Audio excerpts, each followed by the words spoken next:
My name is Alex, and this is the story of a weekend that shattered our lives.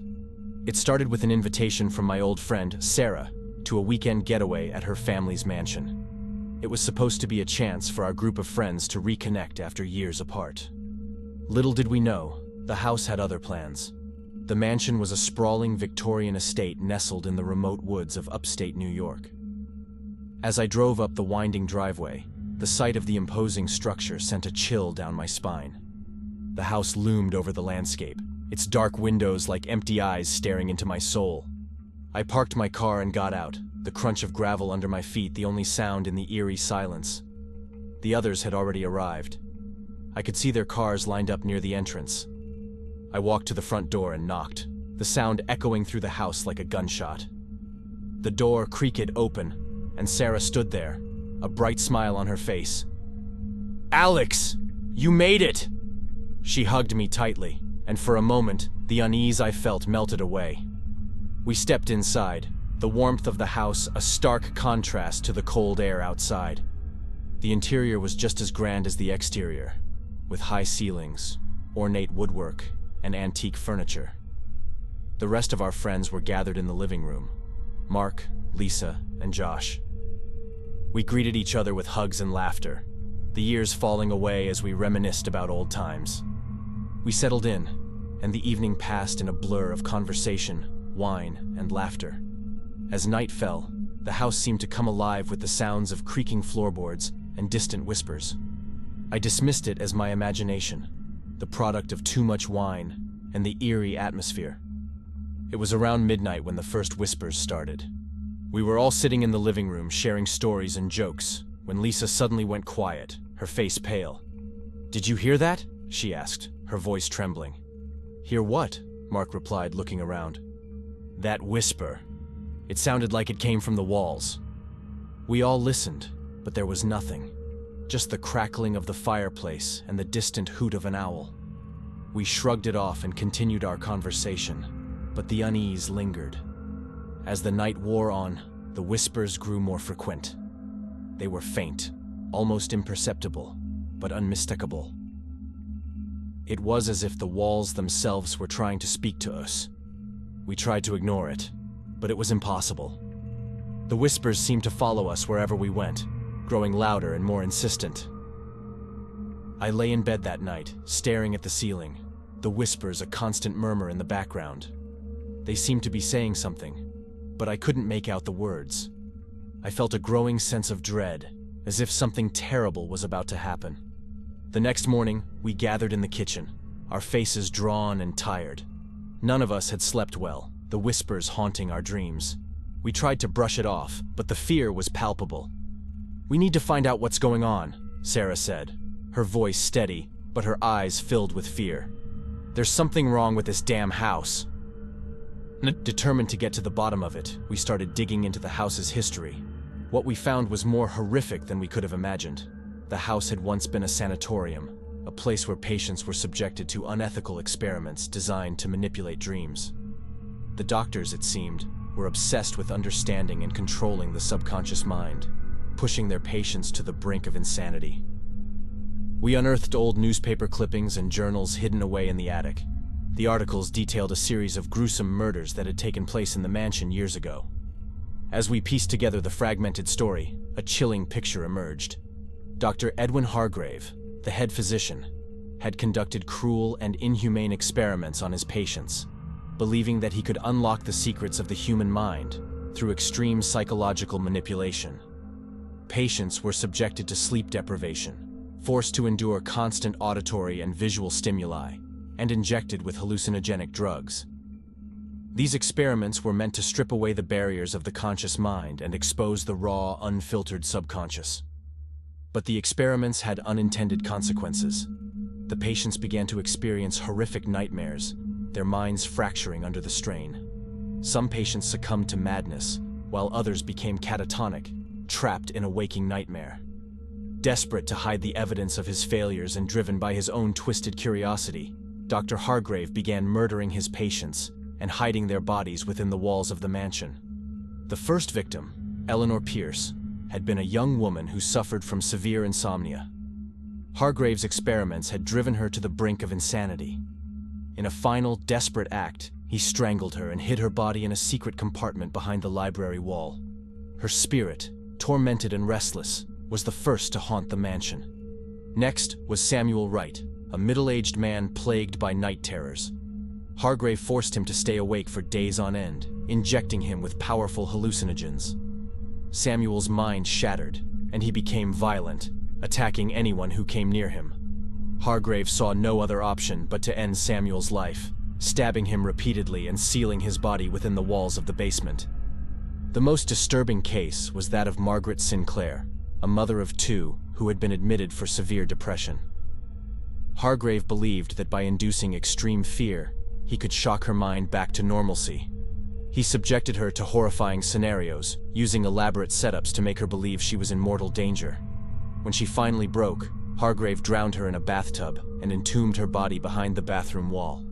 The final victim was Thomas Green, a young boy who had been abandoned by his family due to his uncontrollable fits of rage.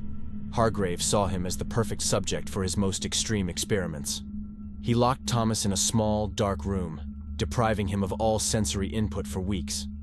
When Thomas was finally let out, he was a shell of his former self, barely able to speak or move. Hargrave ended his suffering by poisoning him and concealing his body within the walls of the attic. The more we uncovered, the more the dreams intensified. It was as if the house was feeding on our fear, growing stronger with each passing night. I saw myself in the dreams now, not as an observer, but as a participant. I was one of the doctors, my hands stained with blood as I carried out the experiments. Julia dreamt of being one of the patients, her pleas for mercy falling on deaf ears. We realized that the spirits of these victims were trapped within the walls, their anguish and rage seeping into the fabric of the house. They were not content to rest in peace. They wanted revenge. The house had become a vessel for their torment, and we were the unfortunate souls caught in its grip. As the days turned into nights, the whispers grew louder and more insistent. We could hear the voices of the victims, crying out for justice, their pain echoing through the halls. The house seemed to come alive with their suffering, the walls pulsing with a malevolent energy. The spirits of the victims were trapped within the house, their restless souls seeking vengeance. And we were their next targets. As the day turned to night, the whispers grew louder, more demanding.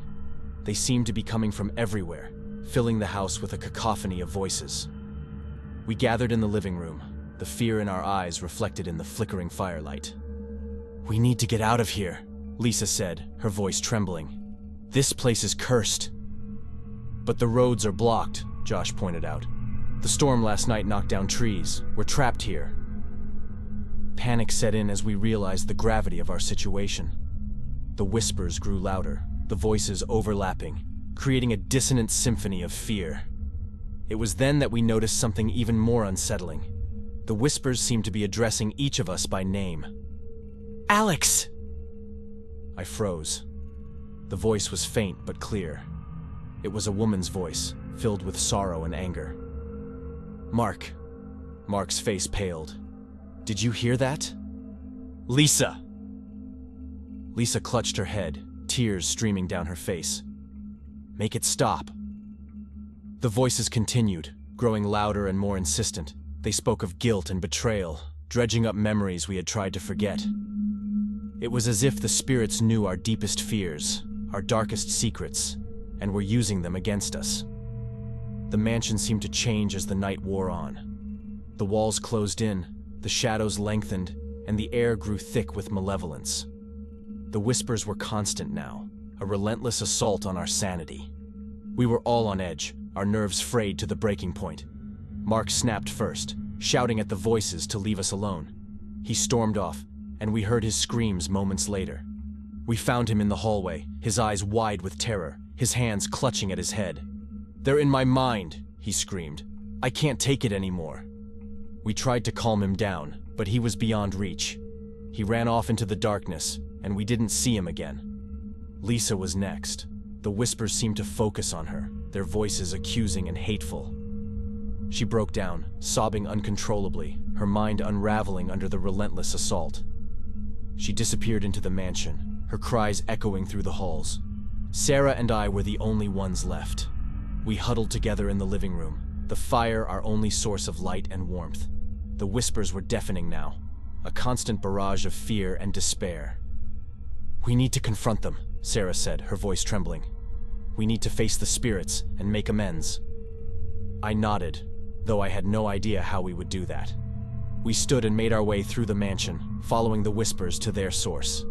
The whispers led us to the basement, a cold, damp place filled with old, rusted tools and decaying furniture. The air was thick with the smell of mold and decay. The whispers were louder here, almost deafening. In the center of the room stood an old, ornate mirror. The surface was cracked and dirty, but it seemed to pulse with an otherworldly energy. The whispers seemed to emanate from it, filling the room with their dark presence. We stood before the mirror, our reflections distorted and twisted. The whispers grew louder, a cacophony of voices filling our minds. "Show yourselves!" Sarah shouted, her voice echoing through the basement. "We know what happened here. We want to help." For a moment, there was silence. Then the mirror began to glow, the surface rippling like water. The whispers stopped, replaced by a single voice, cold and commanding. "You cannot help us," the voice said. "You are guilty, just as they were." The mirror showed us visions of the past, the gruesome murders that had taken place in the mansion. We saw the victims, their faces twisted in pain and fear, and we saw ourselves, standing over them, our hands stained with blood. "No," I whispered, shaking my head. "This can't be real. We didn't do this." The voice laughed, a cold, hollow sound. "You are guilty. You betrayed each other, and now you will suffer the consequences." The visions changed, showing us moments from our past, petty arguments, lies, and betrayals. The spirits were using our own guilt against us, turning our memories into weapons. "We're sorry," Sarah said, tears streaming down her face. "We didn't mean to hurt each other. Please, let us go." The voice was silent for a moment. Then it spoke again, softer this time. "If you truly wish to be free, you must face your fears, confront your guilt, and make amends." We stood before the mirror, our minds filled with memories of our past mistakes. The whispers were softer now, more like a murmur. We knew what we had to do. Sarah and I turned to each other, our eyes filled with pain and regret. "I'm sorry," I said, my voice trembling. "I should have been a better friend." Sarah nodded, her tears flowing freely. "Me too. We all made mistakes, but we can make things right." We spoke our apologies, our confessions filling the air. The whispers grew softer, the voices less insistent. The mirror's glow began to fade, the surface becoming clear once more. As we faced our guilt, the spirits seemed to lose their hold on us. The oppressive atmosphere lifted, and the shadows receded. We felt a sense of peace, a lightness that we hadn't felt since we arrived. The mirror's surface was clear now, reflecting only our true selves. The whispers were gone, replaced by a calm silence. "We did it," Sarah said, her voice filled with relief. "We faced our fears and made amends." I nodded, feeling a sense of closure. We had confronted our past and emerged stronger for it. The spirits had been put to rest, their torment finally ended. We left the basement and made our way back to the living room. The mansion felt different now, less oppressive, almost welcoming. We had faced the darkness and come out the other side. As we sat by the fire, the warmth and light filling the room, we knew that we would never forget this weekend. It had changed us and brought us closer together. We had faced our fears and come out stronger for it. The next morning, the storm had passed, and the roads were clear. We packed our things and prepared to leave the mansion behind. As we stood by the front door, we took one last look at the house. It no longer seemed ominous, but rather a place of healing. We had confronted our past and found redemption. The spirits were at peace, and so were we. We drove away, leaving the mansion and its dark history behind. We had faced our fears and come out stronger for it. We knew that we would always carry the memories of that weekend with us, but they would no longer haunt us. We had faced the darkness and emerged into the light, and in doing so, we had found peace.